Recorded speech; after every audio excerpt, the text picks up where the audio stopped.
In some places, the Earth is still much as it was when it was young, barren, void, and lifeless.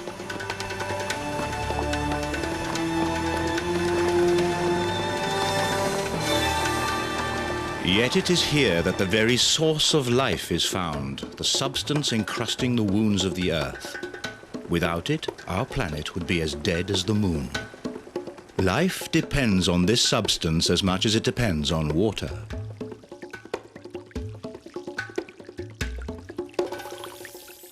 It is water that washes this mineral from volcanic rock and takes it down to the oceans.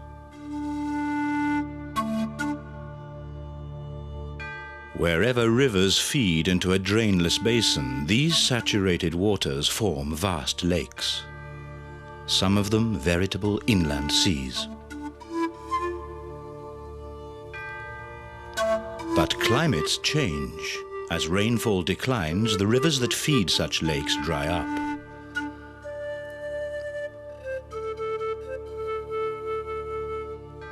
Wind and the power of the sun evaporate even large bodies of water. What remains behind is a dry sea of dazzling white crystals. Salt, tears of the earth.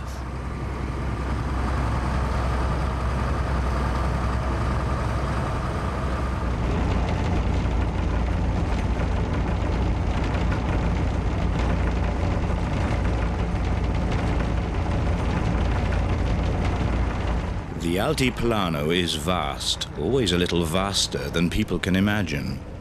There is no road across the Salar de Uyuni, Bolivia. Once a week, this ancient vehicle travels a mathematically straight line, 70 miles one way, to a handful of villages on the fringe of the Earth's largest salt desert. Like a space shuttle, it is their only connection to the outside world.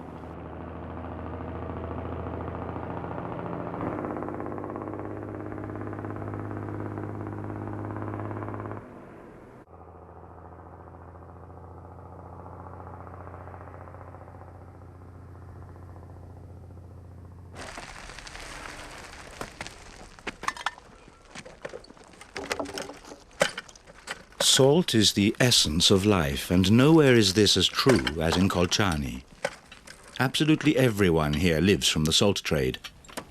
In the early morning, Lirio Ramos and his son Luis ride out to the flats to harvest fresh, pure salt. There's salt enough, 64 million metric tons of it. But it is hard to get at. This is the uttermost end of the earth.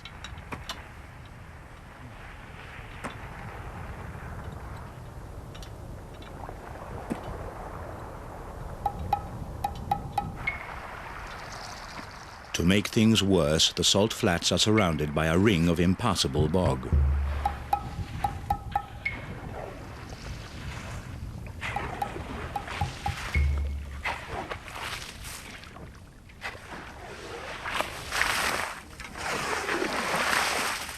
The pace of the work may seem leisurely, but it isn't.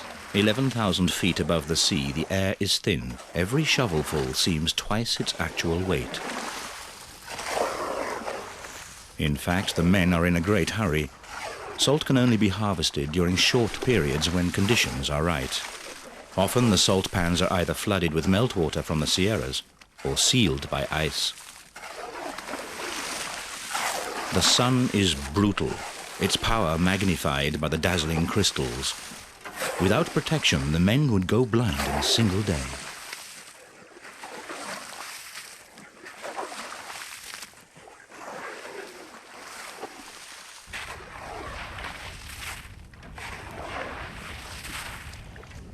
Each heap of salt weighs 1 metric ton. Lirio knows by instinct how big a heap must be. Each worker marks his heaps with his initial, so the settlement is clear when the truck comes once a week to collect the salt.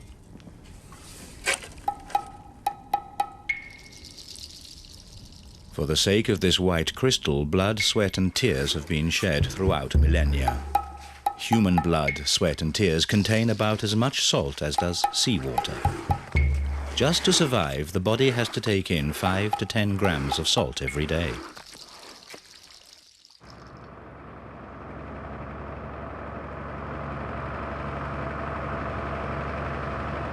The truck is half a century old. It's been smuggled from neighboring Chile, the continent's richest nation, to its poorest, Bolivia.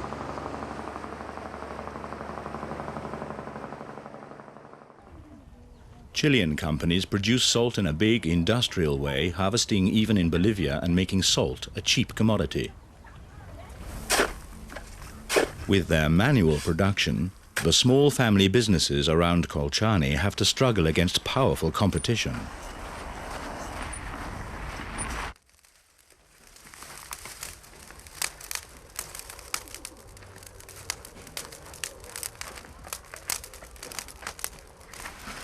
The wet salt needs to be roasted.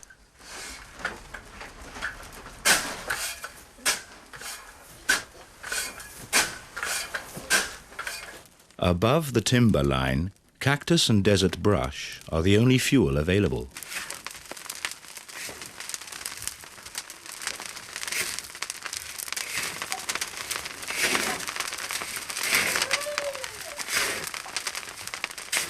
A handful of iodine for each shovel of salt. Dosage is played by ear. The price of the iodine is forbidding, but adding it is required by law. To buy 1 pound of iodine, the family has to sell 300 pounds of salt. The ancient mill grinds down the coarse crystals into the iodized, free-running table salt we pour from our shakers at every meal.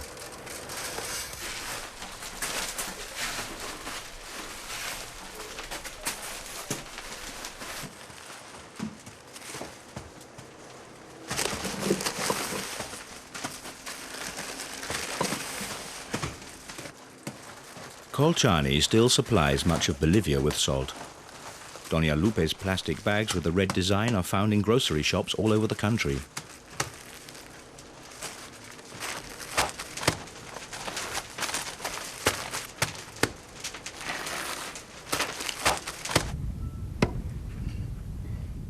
A few miles towards the center of the Salar de Uyuni, the salt crust is compact.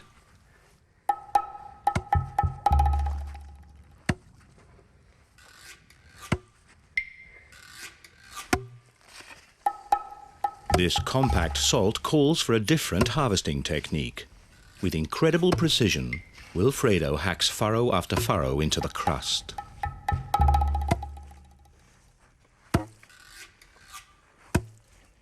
If the salt doesn't break at just the right spot, he's been wasting his time because he can only sell blocks weighing exactly 33 pounds. The thickness of the salt crust changes every year, depending on rain and snowfall and the number of sunny days. Each year, fresh brine from the volcanic sierras adds a few inches of salt to the crust. Those annual layers are marked by the dark lines in the blocks.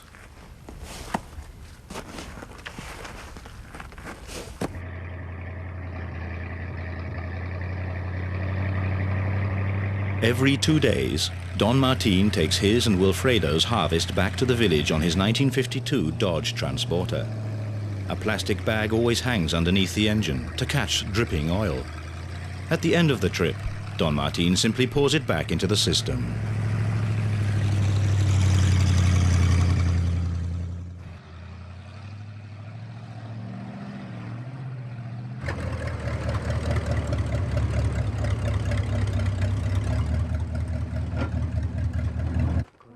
Juana, Wilfredo's wife, keeps the books, pays the workers, and hires the truck drivers who take the salt blocks on their long trip across the Altiplano. 3 facts made salt the first trading commodity in human history. Wherever people lived, they absolutely needed salt, so it was precious. The amounts needed were small enough to carry over long distances. And salt is durable. It was the closest thing to money before money was invented. Yet big money is not the outcome for Wilfredo. Only once in 3 years can he afford a new pair of trousers. While the trucks are being loaded, a herd of llamas is waiting to take salt to the most remote settlements of southern Bolivia. 20, 30, 40, 45. 45.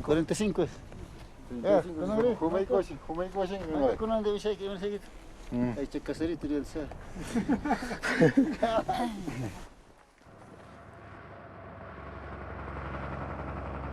At the other end of the desert, the bus makes a stopover at the village of Hirira.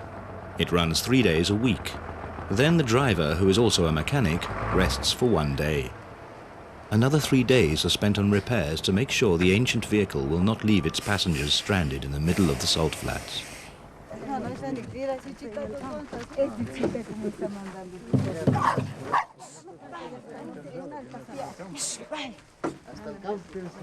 The journey across the Salar de Uyuni, the only market town on the fringe of the Uyuni salt pan, is a bone-shaking 3-day undertaking.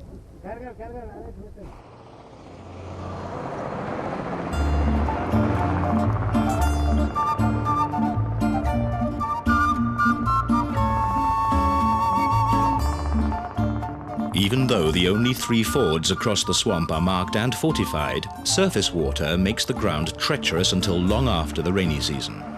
Straying from the track could mean the total loss of a vehicle.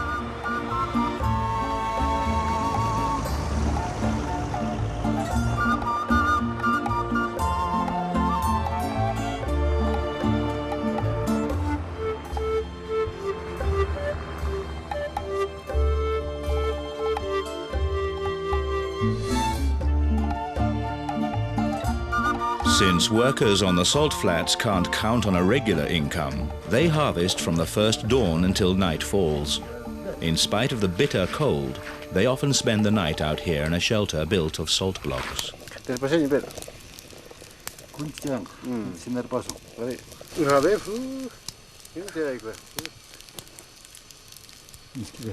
Some of the campfire tales are thousands of years old. Pachamama, the Earth Mother, had to flee from her furious husband. On her flight, she was separated from her children. Crying with sadness, wherever she rested, the goddess shed her tears on the land. These are the salares, the many salt lakes in the Andes, the tears of Mother Earth.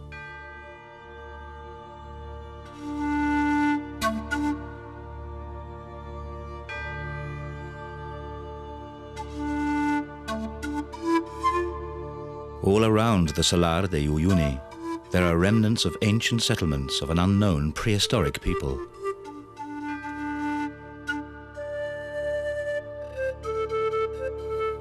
The ghosts from a distant past remind us that higher civilization only became possible because of salt and near salt deposits, on the Altiplano, as well as in other parts of the world.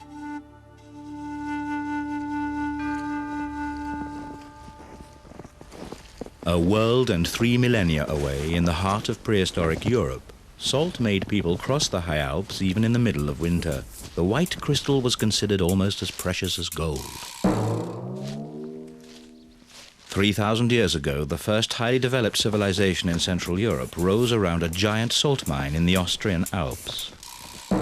Thousands of miners worked at this place. It gave its name to a major era in Celtic Europe, the Halstadt Period. Halstadt simply means the place where salt is found.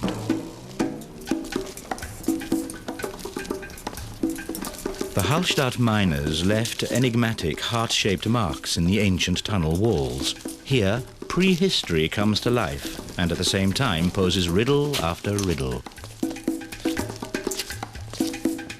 This thick rope made from bark fiber disappears directly into the rock in the old salt workings. A forgotten thread of history, picked up again by archaeologists.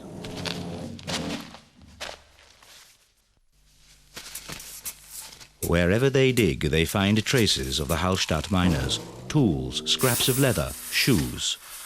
One day, they hope, they will find a man in the salt, a natural mummy, as well preserved as the Iceman.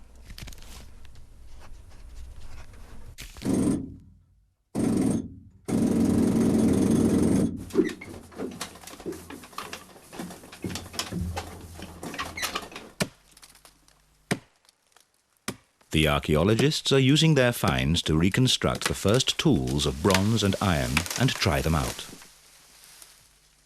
These axes are brand new, but they are hand-forged after a design that is 3,000 years old.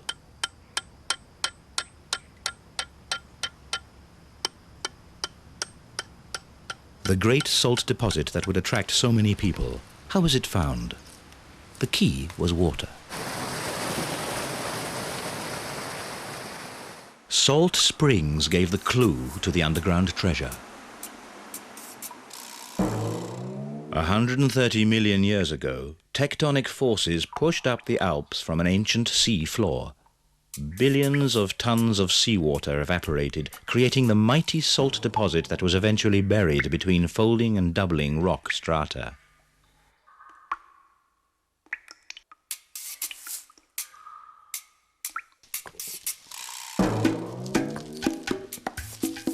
Long before Rome was founded, the Halstadt people were following the salt springs into the bowels of the mountain. As early as 1200 BC, the new metal tools of the Bronze Age made mining possible. A new craft was born and brought civilization to a wild mountain region. Centuries later, salt monopolies would secure the power of royal dynasties.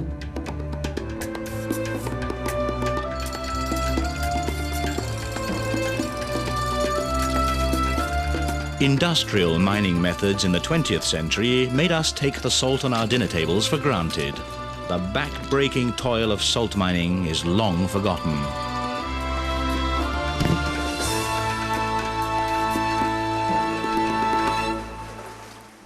Salt is still being mined here today, which probably makes Halstadt the world's oldest enterprise. Through a system of channels, cavities are filled with water to wash the salt from the rocks. When the brine is saturated, it is pumped out of these chambers.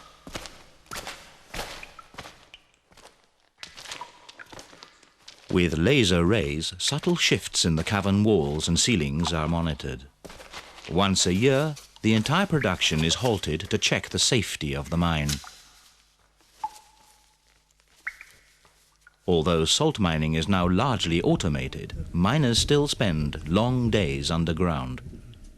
To keep the salt rock from crumbling, the sensitive climate inside the mountain must be kept stable.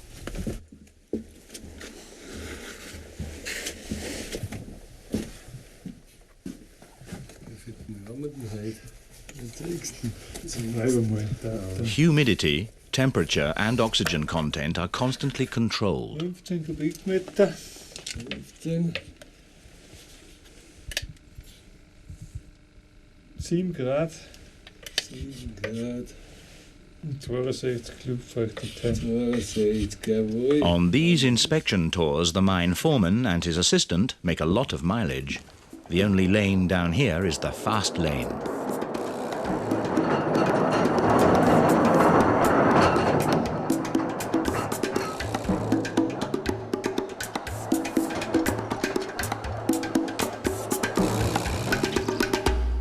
From Halstatt, now a World Cultural Heritage Site, the world's first pipeline was built in the 16th century. Today, high-tech dominates the scene. Using its own state-of-the-art evaporation system, the mine produces 800,000 tons of pure salt a year.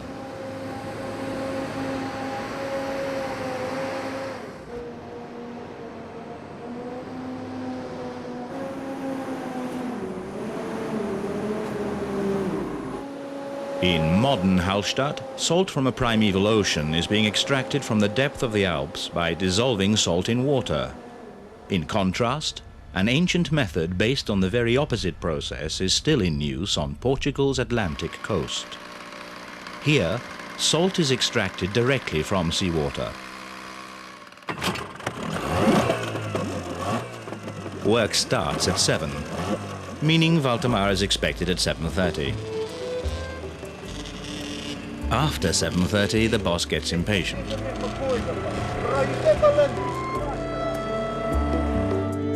The tide sets the pace, and it will not wait for anyone. Felisberto Forte keeps strict discipline. For 60 years, the president of the Aveiro Salt Cooperative has been going out to the salt gardens with every incoming tide. Naturally, he has little understanding for latecomers.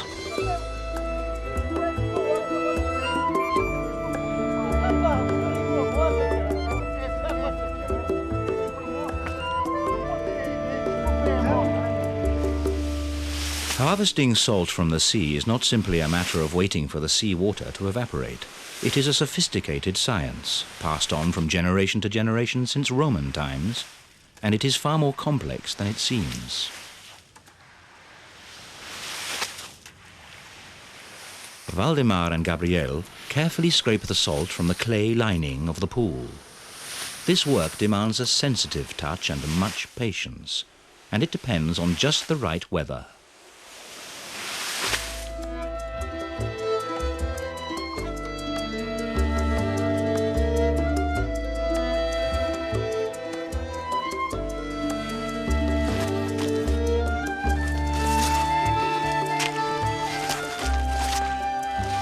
Each week, the last in a sequence of 8 pools is ready for harvest. With 170 pounds of salt on their heads, the best way to move is run.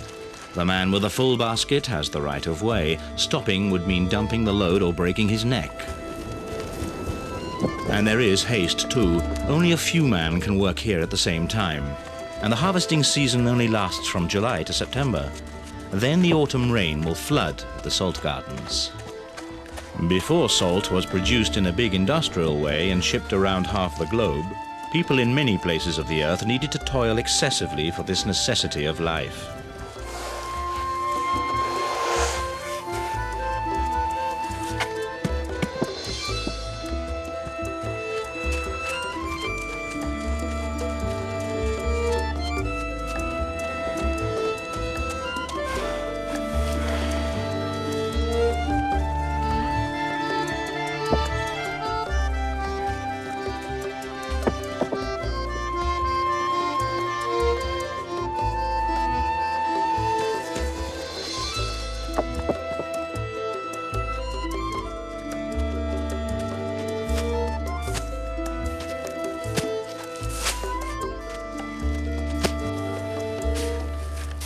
The Atlantic is a cold ocean, and the climate along Europe's western coast is anything but dry. To harvest salt here requires great human skill and effort. And just that may bring on the end of the salt harvesting in Portugal.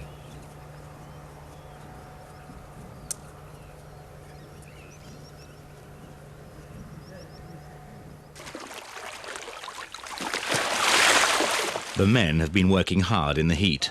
They've moved several tons of salt. Finally, they can relax. Thousands of miles further east, 2 men are also harvesting salt, but relaxing seems to be their main activity.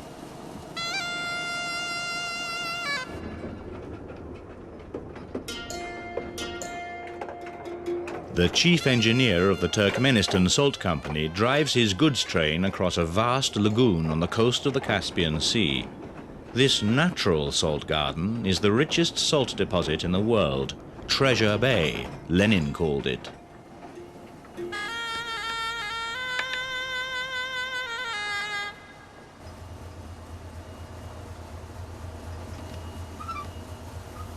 As soon as the train arrives, Greg and his mechanic start up the salt factory. After that, salt mining is fully automatic.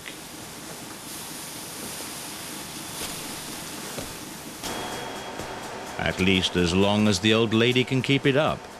She's been in service for 15 years, twice as long as expected.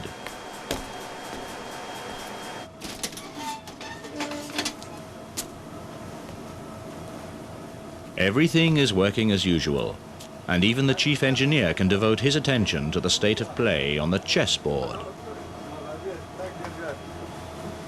Meanwhile, the salt machine untiringly loads carriage after carriage. Each one holds 10 tons of salt and takes only a few minutes to fill up.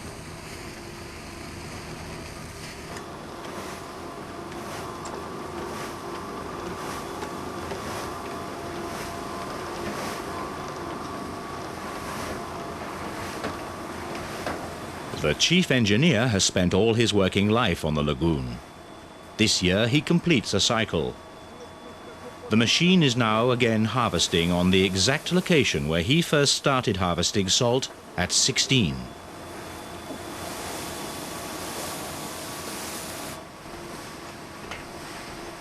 It takes an experienced man like him to keep the machine running, because there are no spare parts.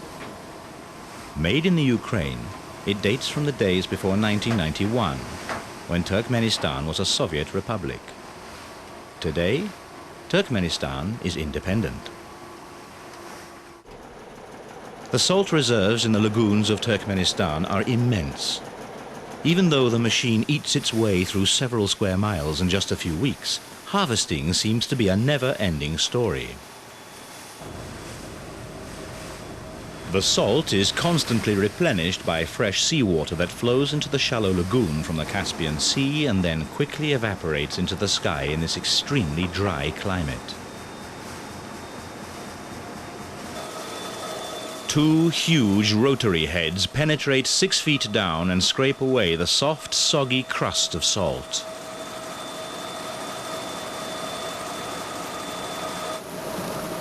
On the other side, the machine spits out the excess water. In the arid climate of the surrounding steppe, it takes about 25 years to renew the salt that has been harvested, exactly the time the chief engineer has spent out here.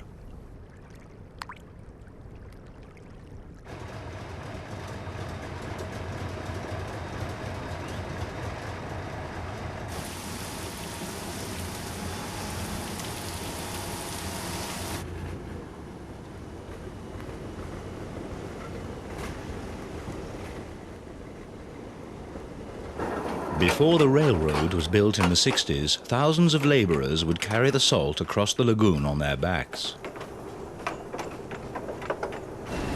While the loaded train rolls back into the camps, the men have ample time to continue their chess game.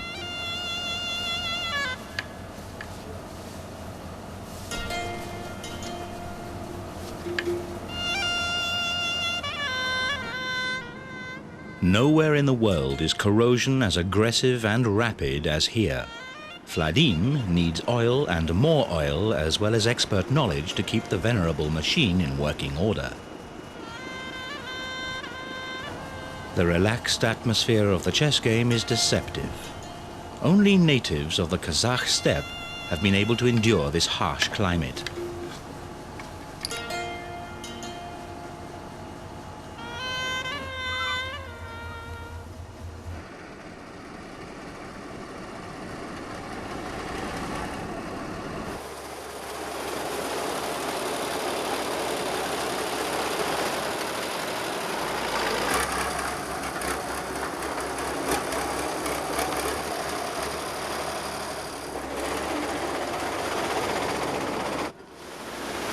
Tug by tug, the rails are shifted so the rolling salt factory can begin the next strip. These are the only mobile railway tracks in the world.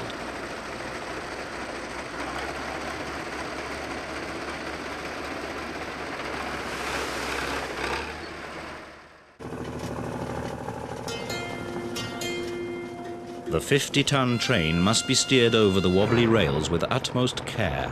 The surface is often unstable because of flooding and hidden cavities. If a single carriage is derailed, the whole operation grinds to a halt.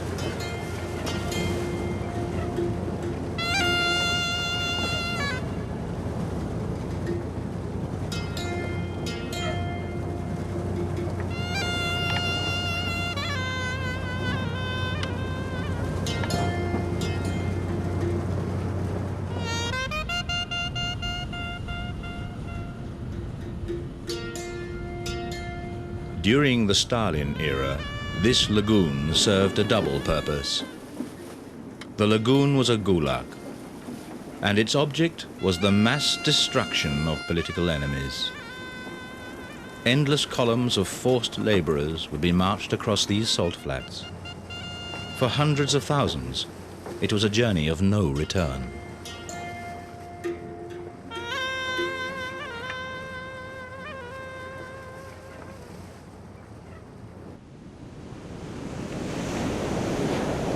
Back in Portugal, evaporation is only a fraction of that on the Caspian coast. The flooding of the salt gardens has to be defended against the tides.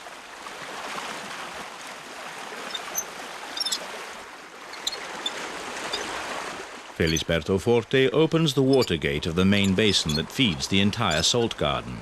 From here, the water is conducted through smaller channels to a sequence of pools, last of which are the harvesting ponds.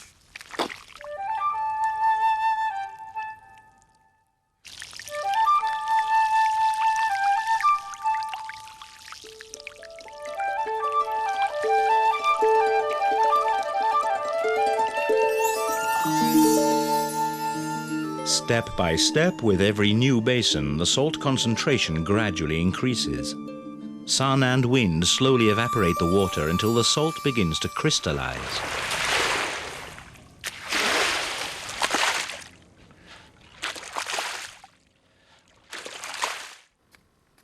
If a basin holds only a few liters too much water, the salt will not crystallize. On the other hand, if it dries too fast, a thin crust will block the evaporation. This delicate balance must be constantly checked and regulated.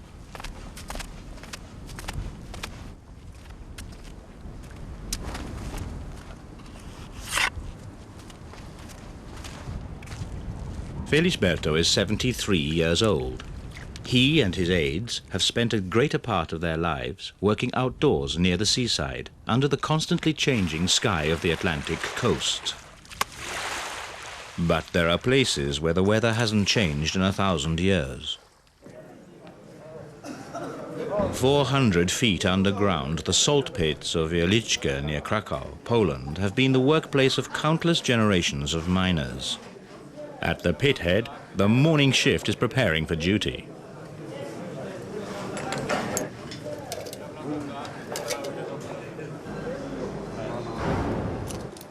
Although these men are going down into an ancient salt mine, their job is no longer to mine salt. It's to defend 200 miles of existing underground passages against the destructive forces of the mountain.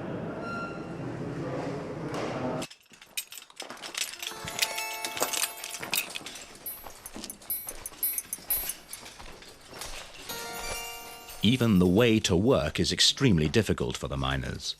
They have to walk for up to 6 miles to reach their workplace.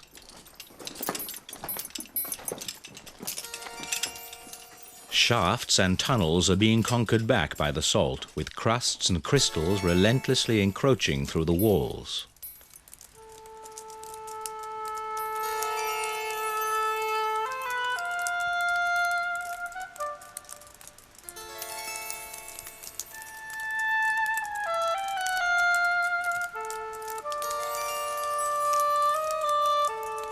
The humid air and the moisture in the rock draw bizarre salt stalagmites from the ceilings at a staggering rate. One can almost watch existing contours disappear under tons of brittle lace.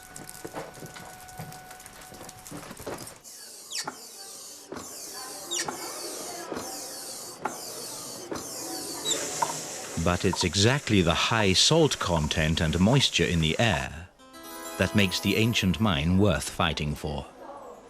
Because of its healing properties, Wieliczka is a climatic health resort.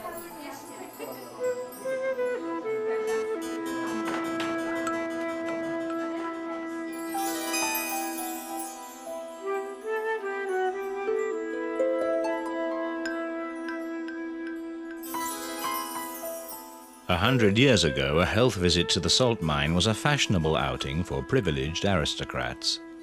Today, the Salt Sanatorium is open to anyone in search of health.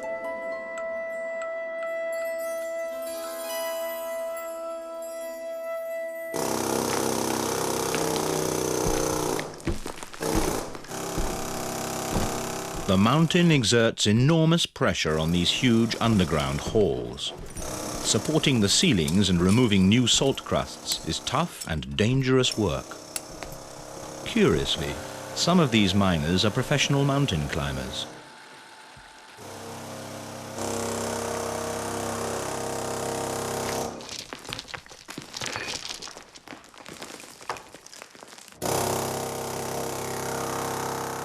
This is not just a case of propping up old workings. Here, a World Cultural Heritage Site is being saved. From the 14th century, in keen competition with Halstadt, Wieliczka had supplied half of Europe with salt.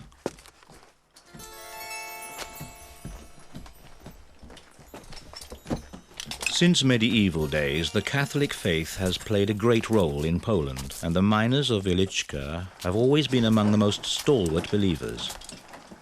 Deep inside the salt mine, generations of God-fearing miners have created unusual places of worship.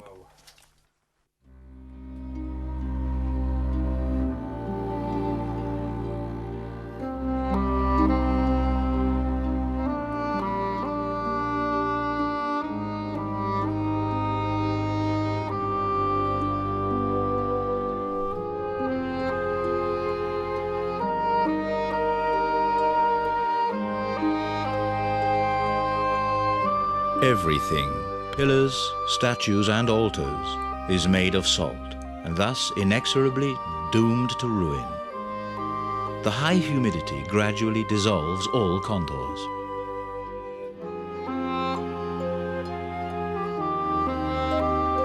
Even the crystal teardrops in the chandeliers are made of salt.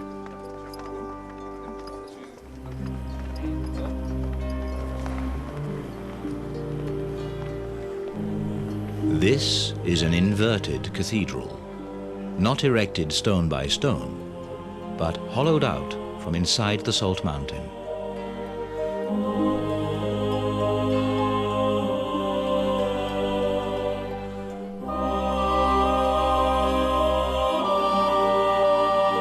Driven by deeply religious feelings, untutored but talented miners turned into sculptors.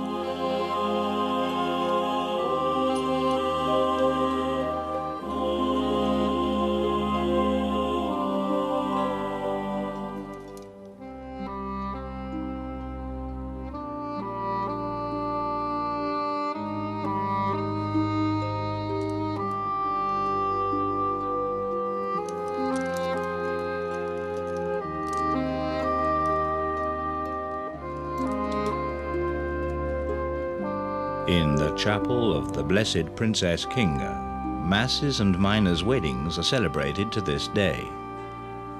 Although salt is no longer mined here, the long history of salt in Wieliczka lives on.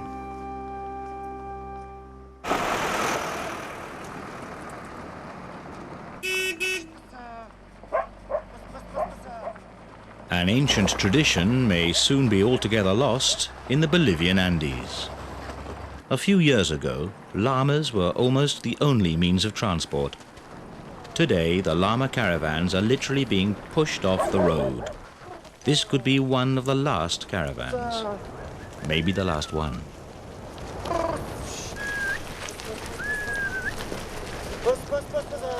Each llama carries 65 pounds of salt. To move 1 ton, a herd of 30 animals is needed. Llamas are stubborn. Instead of cooperating when they are unloaded, they give Silverio and Agapito a taste of rodeo.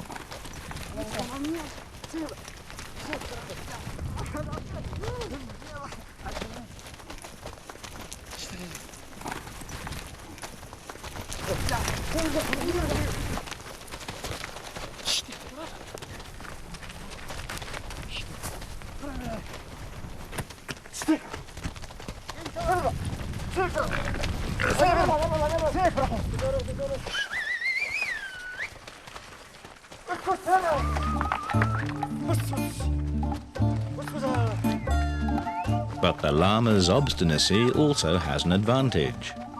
The lead animal knows the way by heart, and nothing will distract him from it. This journey across the Altiplano will take 42 days in one direction and the same amount of time to return with a similar load. They climb and descend various passes of 14,000 feet.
On the trail, they spend the night out of doors, even at 14 degrees.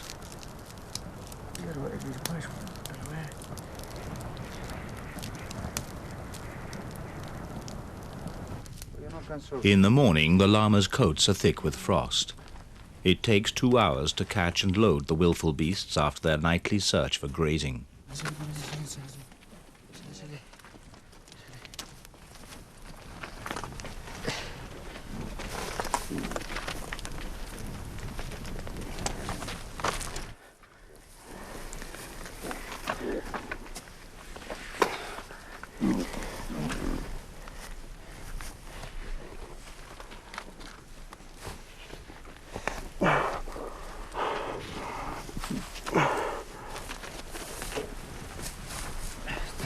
Silverio and Agapito have been sent out by their home village. They are to exchange the blocks of salt for maize. Where they come from, the altitude is too high and the climate too harsh to grow maize.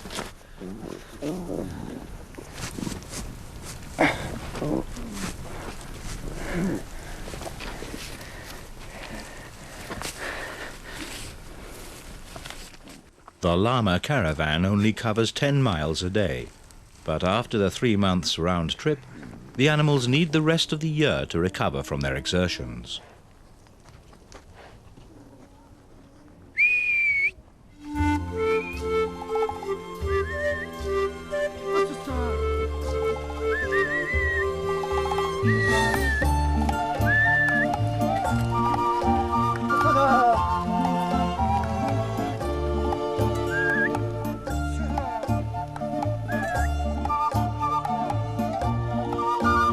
The young llamas trot alongside the older ones.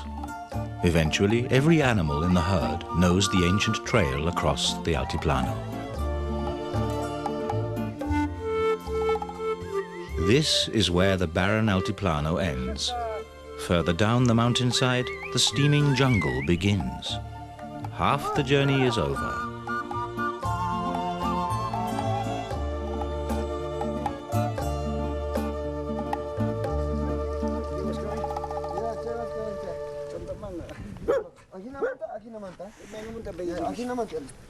Towards evening, a customer appears and buys 2 blocks of salt.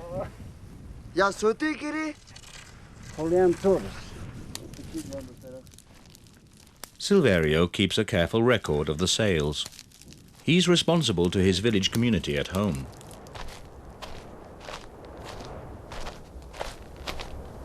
Casual customers have to carry the 65-pound load home themselves, but regulars enjoy the privilege of home delivery.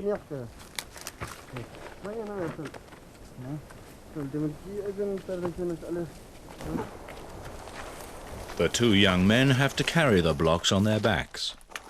The llamas sense the humid jungle climate and refuse to go a step further.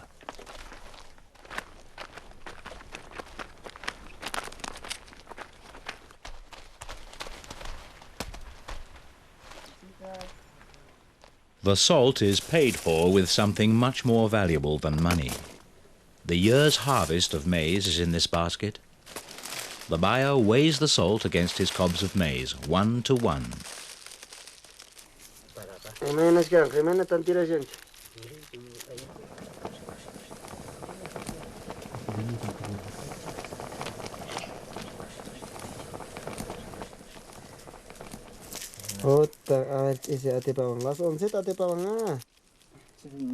To lighten the load on the homeward journey, they separate the grains from the cobs on the spot. The peasant helps them while they exchange the latest news. Silverio and Agapito have completed the first half of their job. All the salt has been sold. They did well out of the maize deal. Next day they can begin their 6-week journey back home.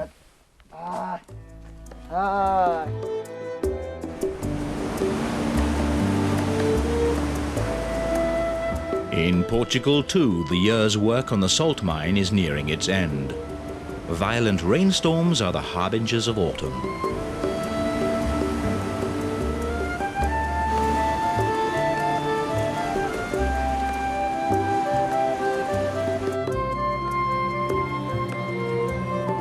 As soon as the rain lets up, Felisberto goes out to his salt garden. Everything is underwater. The harvest time is over.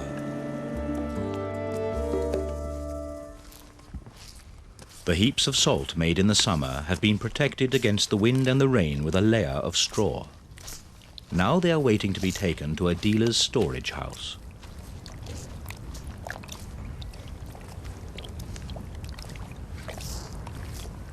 The salt gardens are resting now. The rainwater preserves the clay basins until the next spring. But the boats must be kept dry. The salt workers are not paid for their months of toil until the salt has been sold. But now Felisberto has come to a deal with an old customer.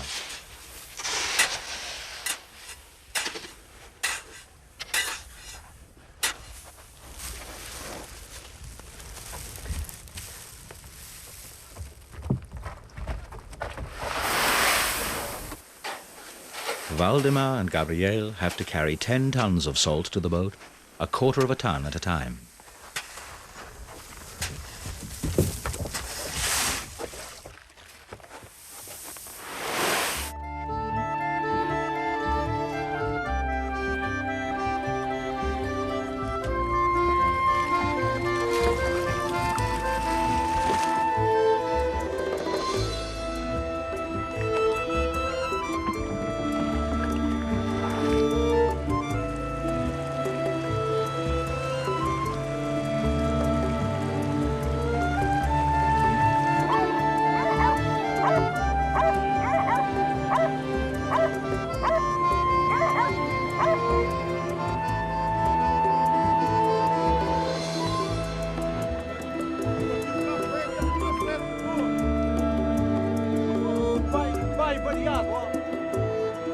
A year's harvest of salt is completing its journey from the sea to the storage house.